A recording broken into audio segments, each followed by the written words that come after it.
사람을 한결같이 믿는다는 것은 참으로 어렵습니다. 쉬운 일이 절대 아닙니다. 누구나 살아가면서 주변에서 들려오는 소문이나 다른 사람의 이야기로 인해서 어떤 한 사람을 오해하여 인간관계가 꼬이는 그 경험들을 누구나 한 번쯤 경험합니다. 오해로 인해서 부부싸움, 더 나아가서 서로 결별하는 그런 아픔도 있고요. 또 아주 절친했던 친구가 한순간에 오해로 인해서 오랫동안 등을 돌리는 경우도 심심찮게 봅니다. 사업상 동반자에서 원수로 돌아서기도 합니다. 우리는 매일 의식하든 무의식적이든 어떤 사람의 신뢰성에 대해서 크고 작은 판단을 저마다 합니다. 그리고 나름의 점수를 매기곤 하죠. 그 판단은 오차가 나기 마련입니다. 상대를 있는 그대로 보기보다는 지극히 주관적인 것이고요. 또 다른 사람들에 의해서 또 그것이 진실이 아닌데도 불구하고 좀 더 첨가하여서 오해의 소지를 남기며 사람을 판단합니다. 더군다나 이 마음의 창, 또 그로 인해서 서로 간에 또 이견되어지는 상처 입은 그 상처의 마음은 그런 외부 상황에 따라 쉽게 흔들리기도 하는 것을 우리는 경험합니다. 여러분, 예수님을 믿는다는 것은 의지하는 것과 같아요. 여러분, 그런 경험들을 한번 했을 거예요. 자녀이든 혹은 어린아이든. 아이들의 특징은 참 이렇게 평범하지는 않습니다. 의자나 책상이나 식탁이 있으면 기어코 그곳을 올라가려고 하죠. 엉금엉금 기어서 일어서곤, 그리고 그것을 올라타서 올라갑니다. 올라갈 때는 좋지만 내려올 때는 어떻습니까? 혼자의 힘으로 내려오지 못합니다. 그러면 무서워서 울먹입니다. 이때 부모나 또 성인은 아이들을 위해서 다치면 안 되니까요. 또 아이들이 울먹이는 그 모습을 보고는 그 아이를 안아주기 위해서 두 팔을 벌려서 그 아이를 향해 걸어가면 아이는 금세 그 두려움을 잊어버린 채 어른들, 또 부모겠죠. 그 부모의 품에 안깁니다. 그제야 울음 그치고 방긋 웃는 그 모습을 여러분 경험했을 거예요.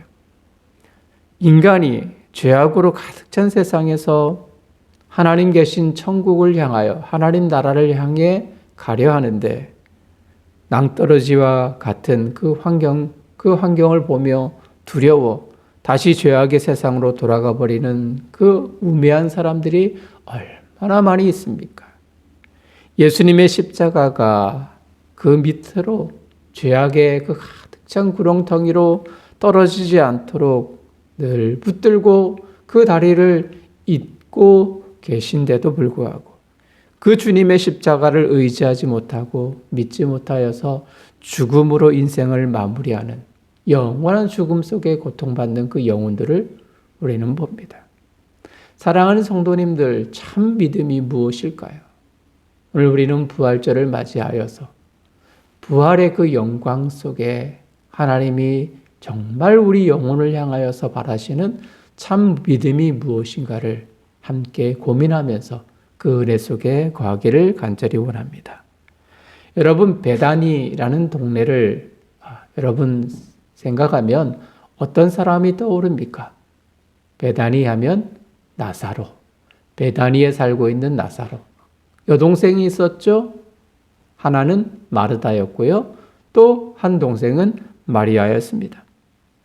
예수님과 아주 가까이에 살고 있었던 또 어떤 성경학자는 친척이다라고 주장하는 그런 학자도 있습니다. 어쨌든 매우 가까운 가족과 같은 관계였습니다. 그런데 나사로가 죽었어요. 복음을 전하는 길 가운데에 주님은 나사로가 병들었다라는 그 소식을 들었어요. 이에 예수님의 반응을 보면 나사로가 병들은 것은 죽을 병이 아니다. 오히려 하나님의 영광을 위한 것이다. 이렇게 주님이 말씀하셨습니다. 나사로를 알고 있는 모든 이가 병든 소식 때문에 근심하고 걱정합니다만 유독 주님은 하나님의 영광을 위한 것이다 라고 말할 뿐입니다. 6절 말씀을 보면 이렇게 말하죠. 나사로가 병들었다는 것을 들으시고 그 계시던 곳에 이틀을 더 유했다. 이틀을 더 머물렀다 말합니다. 아주 가까이 지내던 친척과 같은 그런 관계라면 그 소식을 들으면 우리 같으면 어때요? 모든 일정을 다 뒤로 미룬 채에 달려가겠죠. 병문안을 가겠죠. 가서 손을 잡고 기도를 하든 또 조언을 하든 위로의 말을 전하는 것이 일반입니다만 예수님은 오히려 그곳에서 이틀을 더 머물렀습니다. 사실 하루의 시간을 할애하면 베다니로 갈 수 있었거든요. 그런데 주님은 도리어 이틀을 더 머물렀습니다. 그리고 이틀 후에 베다니에 도착해서 들은 이야기는 나사로가 죽은 지 이미 사흘이 지났습니다. 라는 이야기를 들었습니다. 하루의 거리였죠. 주님이 머문 시간은 이틀이었습니다. 이를 더하면 며칠입니까? 3일이겠죠. 그런데 성경은 나사로가 죽은 지 나흘이 지났다, 4일이 지났다 이렇게 말해요. 그러면 우리가 생각할 수 있는 것은요. 병든 소식을 주님께 전하기 위해서 길을 나섰을 때 나사로가 바로 죽었다라는 사실을 우리가 확인할 수 있는 겁니다. 주님이 소식을 들었고 말씀하실 때 이미 주님은 나사로가 죽었다라는 사실을 알고 있었던 거예요. 그리고 말씀하셨던 거죠. 이것은 하나님의 영광을 위한 것이다. 그리고 길을 나서면서 주님 말씀합니다. 내 친구 나사로가 죽었다라고 말하는 것이 아니라 잠들었다 말합니다. 그러나 내가 그를 깨우러 간다. 예수님의 음성이었습니다. 주님은 요단강 동편에서 강을 건너시고요. 예루살렘 아래쪽에 있는 베다니에 도착했어요. 자, 마르다는 주님이 오신다는 소식을 듣고 그 예수님을 영접하러 나갔습니다. 그리고 그녀는 예수님께 말합니다. 주님이 여기 계셨더라면 내 오라비가 죽지 아니하였을 겁니다. 마르다는 오빠의 무덤 앞에서도 똑같이 주님께 이야기했어요. 2번 연속으로. 주님께서 여기 계셨더라면 내 오빠가 죽지 아니하였겠나이다. 이렇게 말하는 그녀를 우리는 이해할 수 있어요. 그렇죠? 성격이 매우 급한 여인입니다. 예수님이 가끔 예루살렘으로 올라가실 때마다 이 나사로의 집을 방문을 했었습니다.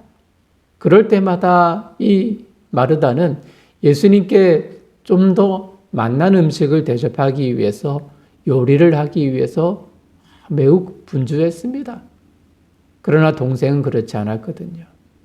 요리하는 언니를 뒤로 한 채 예수님의 그 발 앞에 무릎을 꿇고는 주님이 말씀하시는 한 말씀에 귀를 기울이는 여인이었어요. 이런 동생 마리아를 바라보면서 마르다는 주님, 동생에게 좀 야단 좀 치세요. 저를 도와주게 하거나 주님을 위해서 뭔가를 좀 접대하기 위해, 대접하기 위해서 일하도록 이야기를 해주세요. 라고 이야기할 정도로 물론 주님을 생각하는 마음들이 많이 있었지만은 성격이 매우 급한 여인임에 틀림이 없습니다. 언니처럼 마리아도 물론 주님을 만나자마자 같은 반응을 합니다.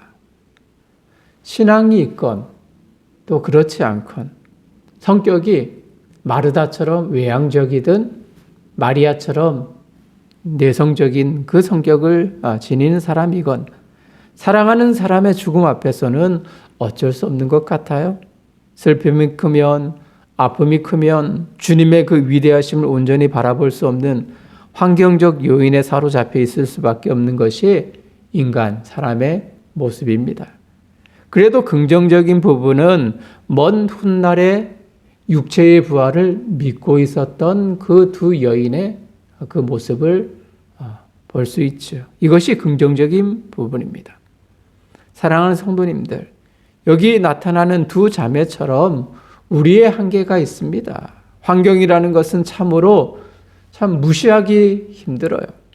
육체라는 감각을 의지하는 우리에게는 눈에 보이는 것, 손으로 만질 수 있는 것, 또 감각적인 것들, 그런 것을 의지합니다. 그리고 그것이 과학적이다라는 말로 대변합니다. 아니, 어쩌면 보이는 것만, 우리가 믿고 싶어 하는 것만 믿는 세상 속에서 우리는 숨을 쉬고 있는 것 같습니다. 이것이 사람의 한계입니다. 제 이야기를 좀 합니다. 좀 부끄러운 이야기이기도 하지만 부활절을 앞두고 마트에 갔어요. 농산물 마트에 들렀습니다. 물건을 구매하고 아이들이 좋아하는 비빔면을 카트에 담았습니다. 계산을 완료했고요. 물건을 싣고 돌아오는 길에 아내가 영수증을 보더니 착오가 있다는 것을 발견합니다. 분명 한 개를 샀는데 2개의 가격으로 결제되었다는 거죠. 그래서 급히 차의 방향을 틀어서 돌아가 항의를 했습니다만 그분들이 믿지 않는 것입니다. 도리어 CCTV를 확인하고 있는 거죠. 은근히 화가 치밀어 오릅니다. 고객의 말을 믿지 못하는 것에 특히 제 딴에는 제 속에는 나는 목사고 제 아내는 사모인데 우리의 이야기를 믿지 못하는 그들의 그 한계를 보면서 은근히 제 마음속에 화가 치밀어 오릅니다. 신뢰하지 않는다는 것에 대한 화였던 거죠. 그래서 조금 언성을 높여 따졌습니다. 그랬더니 나오는 즉각 반응은 미안합니다, 죄송합니다 라는 반응입니다. 그리고는 한 개의 가격에 해당되는 그 금액을 돌려주었던 거죠. 주차장으로 오다가 또다시 은근히 화가 나요. 화가 누그러지지 않아서 재차 돌아가 분명 한 개였다면서 CCTV를 다시 한번 확인해 보라며 언성을 높였습니다. 그리고 모든 것을 다 마무리하고 집으로 돌아오는 길에 사모가 묻습니다. 혹시 비빔면 카트에 하나 담았나요? 네. 저도 담았는데. 그렇게 말하는 겁니다. 문제가 발생했습니다. 아이들을 사랑하는 그 마음에 저도 넣었고 아내도 넣은 거죠. 그런데 서로 확인하지 않아서 몰랐던 겁니다. 아예 생각을 하지 않았던 거예요. 계산할 때는 2개인지 전혀 감지하지 못했습니다. 트렁크에 확인해 보니 분명 2개였습니다. 저의 잘못이었죠. 우리의 잘못이었습니다. 그러면서도 확인해 달라고 소리를 내었고 의심한다면서 화를 냈던 저 자신이 너무나도 부끄러웠습니다. 급히 돌아가서 두 손을 모으고 연신굽신거리며 죄송하다라며 사죄를 했습니다. 믿고 싶은 것, 보고 싶은 것, 그것만 보는 시대입니다. 내가 확신하고 내가 의지하는 것만 참인 그 세상 속에 저희들은 놓여져 있습니다. 눈으로 확인을 해야 합니다. 직원도 CCTV를 확인해야. 또 저는 믿어주지 않는 것에 대한 분노였죠. 너무 부끄러웠습니다. 사랑하는 성도님들, 사람들이 왜 주님을, 하나님을 믿지 못합니까? 보이지 않아서요. 눈으로 보지 않아서요. 만지지 못해서요. 아니, 어쩌면 믿고 싶지 않아서입니다. 더 믿음이 가는 현실의 것들이 참으로 많기 때문이죠. 마르다나 마리아, 저 역시도 작금의 사람들도 똑같습니다. 자, 그렇다면 예수님이 말씀하시는 참 믿음이란 무엇일까요? 무엇일까요? 주님은 말씀합니다. 내가 살리리라. 누구를? 나사로를. 대표성이죠. 죽은 모든 사람들을 살리리라. 이 말씀의 두 여인은 미래의 어느 시점으로 이해를 했어요. 주님이 다시 재차 말씀합니다. 25절에 나는 부활이요 생명이니 나를 믿는 자는 죽어도 살겠고 무릇 살아서 나를 믿는 자는 영원히 죽지 아니하리라. 아니, 미래의 어느 시점이 아니라 지금 나를 믿는 그는 죽어도 살아있는 자고 살아있으면 영원히 죽지 않는다. 예수님의 선언입니다. 주님이 부활, 생명 그 자체라는 말이죠. 하나님의 사람들은 영원한 죽음을 경험하지 않습니다. 나사로는 예수를 믿는 사람입니다. 그는 비록 죽었지만 다시 살아날 것입니다. 그리고 지금 살아서 믿는 사람들 역시 육체는 죽겠지만 영원히 죽지 않는 영혼을 소유할 수 있습니다. 예수님이 부활이시기에, 생명이시기에 오직 그분과의 관계를 통해서만 우리는 부활과 참 생명을 경험할 수 있습니다. 내가 너 안에, 너가 내 안에 있으리라. 우리가 예수님을 믿는 그 순간 예수님의 부활과 하나가 되어져서 예수님의 생명을 영원히 소유한 하나님 나라의 백성으로 살아가는 존재인 겁니다. 어떤 사람도 어떤 종교도 나는 부활이다, 생명이다 라고 말하는 사람 종교 없습니다. 평생 수행했던 이들도 한결같이 말하죠. 인생의 덧없음을, 의미 없음을 말하고요. 죽음 이후에 한 줌에 사라질 것이다 라고 그 인생의 종말을 이야기합니다만, 그러나 주님은 다시 영원한 생명으로 영원성의 의미를 지닌 그 존재로 살 것이다 라고 말씀합니다.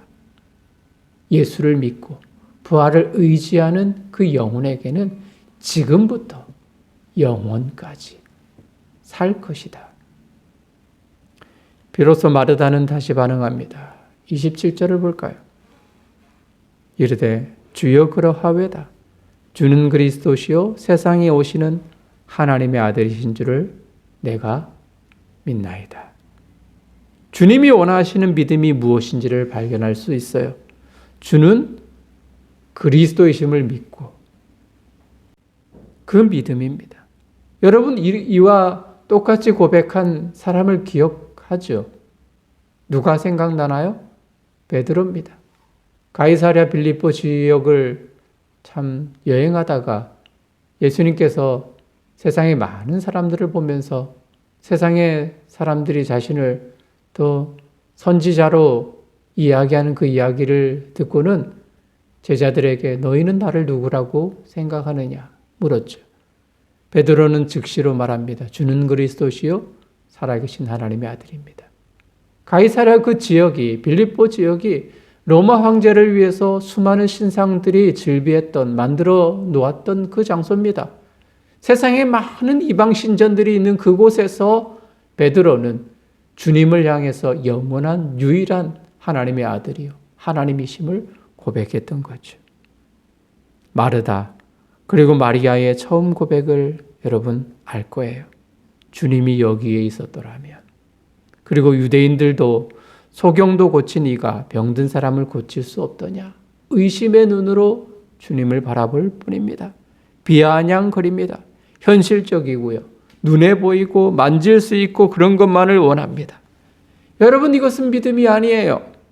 그러면 믿지 못할 이가 누가 있을까요? 주님이 원하시는, 바라시는 믿음은 이것이 아니란 말입니다.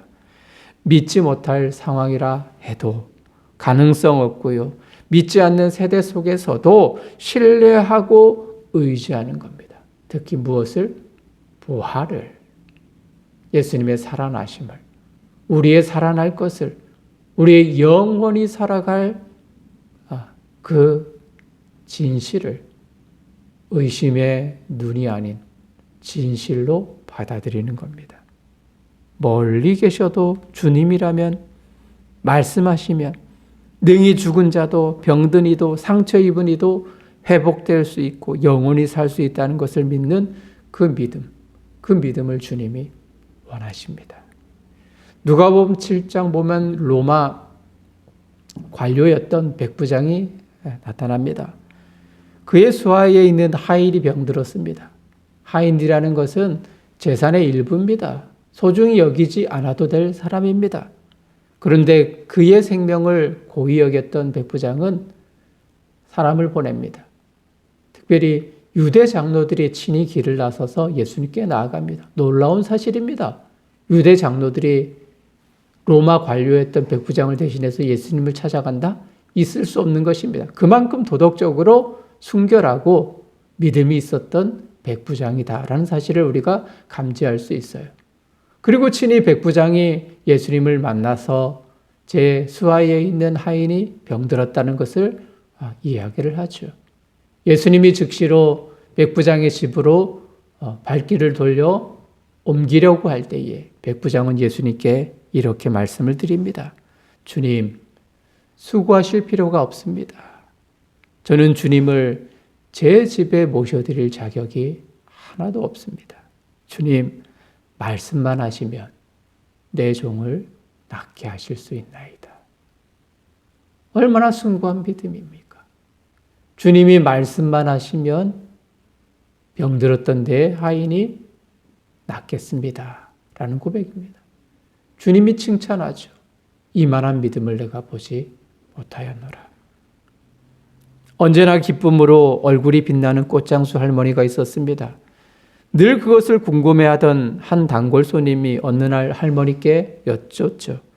할머니는 왜 근심이 없으신가요?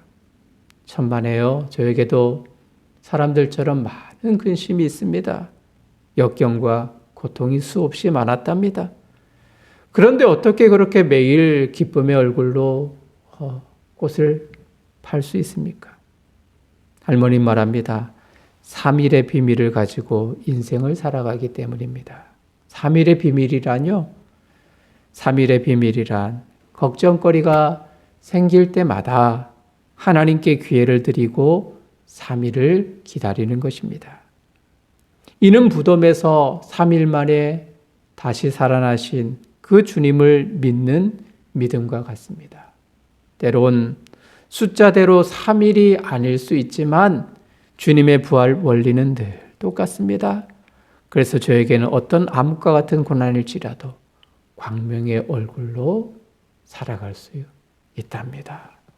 이런 고백을 합니다. 사랑하는 성도님들, 말씀을 마무리합니다. 설교를 준비하면서 주님의 마음이 얼마나 아프셨을까 이런 생각을 했습니다. 다른 사람도 아닌 가장 가까이에 있는 이들이 주님을 향한 온전한 믿음을 지니지 못했다는 것을 발견하고는 주님은 눈물을 흘리셨습니다. 나사로가 불쌍해서 눈물을 흘린 것이 아니라 온전한 믿음을 갖지 못하는 이 시대의 사람들을 바라보면서 슬픔의 얼굴을 하셨던 거죠. 우리를 보면서 주님은 어떤 마음일까요? 참다운 주님의 능력을 믿고 참된 믿음을 소유하며 나아가야 하는데 그렇지 못한 현실 앞에서 주님은 또다시 눈물을 흘릴 겁니다. 환경 때문에 우리의 믿음이 흔들린다면 우리는 참된 믿음의 소유자가 되지 못합니다. 이미 주님은 나인이란 성에서 죽은 아들을 고친 그 기적을 보여주었습니다. 이 사실을 마르다와 마리아도 들었을 터이고 그 마을의 사람들도 소문을 통해서 확인했을 텐데 왜 나사로를 살리지 못할 것이라는 그런 불신앙을 가지고 있었을까요? 예수님이 살린다라고 말씀을 했는데도 불구하고요. 현실이지만 마트에서 말을 믿어주지 않는 그들을 향해 분노했던 저의 모습에서 주님은 십자가의 죽음과 부활을 믿지 못하는 우리, 이 사회, 영혼을 보면서 어떤 마음일까요? 눈물을 흘리실 겁니다. 참 믿음은 보지 않아도 듣지 않아도 느끼지 못해도 주님의 십자가와 영원한 부활을 믿는 것입니다. 확신하는 것입니다. 우리의 현실이, 우리의 장래가 아무래도 주님을 모시고 살아가는 지금이 우리의 영원한 부활일 줄 믿습니다.